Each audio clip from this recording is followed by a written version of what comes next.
In this Baldur's Gate 3 video, I'm going to be showing you 3 early game sorcerer builds that you can use to put together an effective sorcerer early on in the game. We'll have more advanced sorcerer builds later in individual videos, but for now, let's get into what these are. So this first build is just a single-class wild magic sorcerer, and I think this is probably the most effective at this point in the game, or at least a sorcerer at level 6 doesn't have to be wild magic.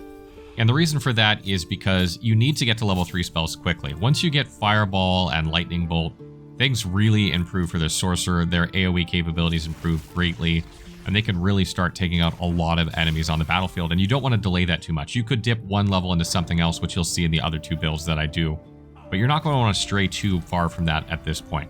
So what I really like about wild magic sorcerers is Tides of Chaos. This is really handy in my opinion. It's good for giving you advantage on attack rolls, saving throws, and ability checks once every short rest. That's quite often. That means you're going to be able to use it 3 times in between long rests if you short rest in between each use. That's pretty good. That's like once a combat scenario. And that can save you from like a dangerous spell, or if you're casting like a cantrip that targets the armor class of an enemy, you can ensure that you hit. It will increase the chances of wild magic surges happening, which is sometimes fun, sometimes not. So keep that in mind, but it's not going to be much of an issue on this. But what I really love about wild magic sorcerers at level 6 is Bend Luck. Once they gain Bend Luck, it's a game changer for them. And what this does is it makes it so that when a creature they can see makes an attack roll, ability check, or saving throw, you can use as your reaction 2 sorcery points to either add 1d4 or subtract 1d4 to that roll.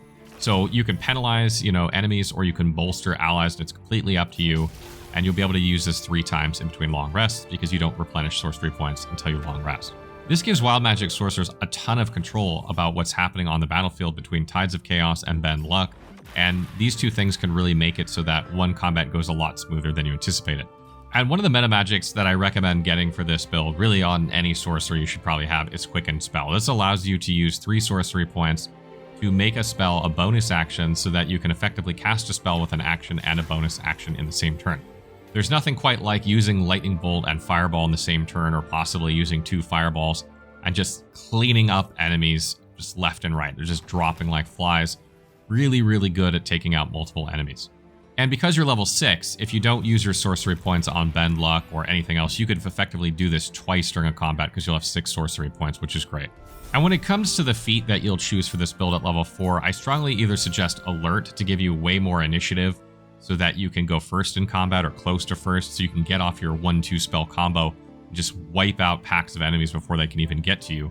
The best defense in this game is a good offense, and very few classes have the offensive firepower that sorcerers have in one turn. Or you can take ability improvement to gain more charisma. This will make it more likely that your spells are going to connect and will improve your dialogue checks. And the next build is a Sorcerer 5 Fighter level 1 or Fighter level 1 Sorcerer level 5, depending on what you want. They both have Constitution proficiency, meaning when they make concentration saving throws, they're both going to add their Constitution to that. So that's not a consideration here. They both have strong concentration saving throws. However, if you do take Fighter first, you will gain Heavy Armor proficiency, which you won't gain if you take it second. So that's something to factor in if you want to play a Heavy Armor Sorcerer that doesn't really have to worry about, their Dexterity modifier for their armor class. You can. That way you can dump Dexterity and really focus on Charisma and Constitution. Just keep in mind that if you do that, your initiative will be rather low, and you might want to definitely take the Alert feat in order to speed up your initiative so that you can go sooner in combat. And what I really love about this combo is that you have tons of armor protection because you can use a shield, you can use heavy armor, or even medium armor, whichever you want. You don't have to worry about proficiencies at all. You can go tank on the front lines, have a high armor class. And if you have the shield spell, which you absolutely should if you're running Sorcerer, it's such a good spell. As a reaction, if someone does manage to hit you, you can boost your armor class by 5 for the entire round. So then you'll have even more armor, making you incredibly hard to hit, which means you can play a really tanky sorcerer. Like, you can be the tank and be a sorcerer, walk up to everything, let it crowd around you, thunder wave it all, absolutely, burning hands it all, whatever you want to do, throw a fireball, use lightning bolt, whatever you want to do here, you absolutely can, and you're just not the squishy sorcerer that everyone is typically used to.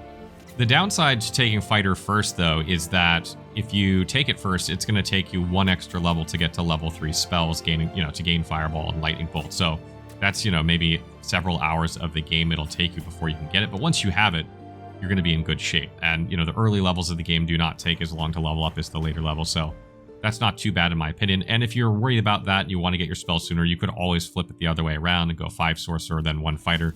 You wouldn't have the heavy armor proficiency, but if you had some dexterity and you were using medium armor, your protection should be similar anyway.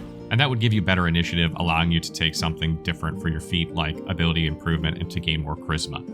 And then moving on to our final build here, I have 5 levels of Sorcerer and 1 level of Tempest Cleric, or 1 level of Tempest Cleric and 5 levels of Sorcerer. It's really up to you which order you want to go in. But what I like about Tempest Cleric is that you're going to gain heavy armor proficiency here no matter what order you take it in. So if you decide to go 5 levels of Sorcerer first, in order to pick up, your level 3 spells faster, you absolutely can. And then when you take your 6th level and take Tempest Cleric, you'll still gain that heavy armor proficiency, which is really nice. And this allows you to keep your Constitution proficiency for your concentration saving throws, which is really good too. And for Sorcerer, I like to go Storm Sorcery here and focus on Lightning and Thunder spells and stuff like that. I really like the synergy between Tempest Cleric and Storm Sorcery. They both have a focus on Lightning and Thunder spells. And what's really great about level 1 of Storm Sorcery is that when you cast a spell, you'll actually be able to fly with your bonus action and move around without triggering attacks of opportunity. So you have really good mobility on this build. You can attack, move, and you can move really well and position yourself for good AoEs and, to use Lightning Bolt very, very effectively. And something else that's really nice about Tempest Cleric is that you'll gain Thunderwave and Fog for free once you take 1 level of that. So you don't need to take Thunderwave on your Sorcerer if you don't want, and you can just pick it up here instead. And Tempest Cleric is going to make it so that you can use a reaction to deal lightning or thunder damage to an enemy that strikes you basically in melee combat. And you can do this once around, which is really nice. It's a good alternative to doing like a melee attack because you aren't going to have very high melee capabilities with this build. You're not playing a martial class. So being able to have a decent reaction to enemies in combat is great. And keep in mind, this is when they strike you, so they don't have to move away from you, which doesn't happen as much in combat. So the likelihood of this happening is going to be higher, and you can be able to trigger this reaction much more often than attack of opportunity. And a good feat for this build would be Elemental Adept. I like Lightning here because I just feel like lightning spells are stronger at this portion of the game. That will help you ignore resistances and also make it so that your damage rolls can't roll a 1, so you can gain more damage out of your lightning spells in general. But you could also do ability improvement or alert to further boost your initiative if you're not using dexterity at all because you're wearing heavy armor. And a couple other things with this build moving forward. If you take 1 more level of Tempest Cleric and decide to go like 10 and 2, which will prevent you from getting your level 11 subclass feature of Storm Sorcery, which is, damage when someone hits you in melee range, which isn't the greatest thing at the end of the game or towards the end of the game, in my opinion, because you probably don't want to be getting hit as a sorcerer at that point. But if you decide to take 2 Tempest Cleric instead, you can actually use your Channel Divinity ability to max roll your damage when you use a Lightning or Thunder spell once per short rest. That's huge. That means if you cast like Lightning Bolt, like everyone hits that doesn't save is going to take max damage, and everyone who does save is going to take max half damage. That's a lot, especially if you're upscaling those spells. This applies to any Lightning or Thunder spell. So this can be really huge once per short rest. That means like basically once a combat, you can just max damage a spell and it'll absolutely annihilate anything that it hits. And taking 1 more level in Storm Sorcery, at level 6 of Storm Sorcery, you're going to gain Heart of the Storm, which is going to make it so that you deal lightning or thunder damage around you in an AoE. It's not very much damage, but it's kind of nice, especially if you're in the thick of it. Whenever you cast a thunder or lightning-based spell, and it's also going to give you damage resistance to lightning and thunder damage. And on top of that, it's going to let you learn Call of Lightning, Sleet Storm, Gust of Wind, Crater Destroy Water, and Thunderwave for free. You gain 5 spells learned for free at this point, which is really great, because keep in mind, sorcerers have to learn all of their spells, unlike wizards who have the whole spell list and then just prepare the spells that they need from that spell list. Sorcerers have to pick and choose what they want, so you don't have to spend the spells you select on these spells, and if you already have, you can change them out as you level up into other spells that you might want to know.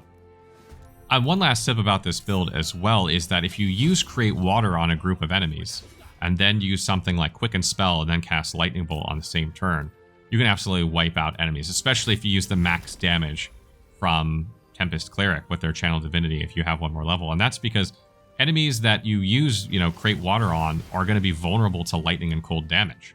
So that means they're going to take double damage. So imagine if they took double max damage, you could absolutely throttle enemies in 1 turn because of Quicken Spell. So that's a really, really strong synergy right there. And there are tons of other builds we can make, including Paladin. We do have a Paladin Sorcerer build in our Paladins video if you want to see that. That's also a really good combo. Tides of Chaos gives you advantage on attack rolls, and Divine Smite does not trigger Tides of Chaos, even though it uses spell slots. You can completely avoid wild magic on a paladin most of the time if you still want to get that Tides of Chaos class feature with 1 level, which is really nice. That also allows you to pick up shield on a paladin, which is super strong, giving them extra armor class as a reaction.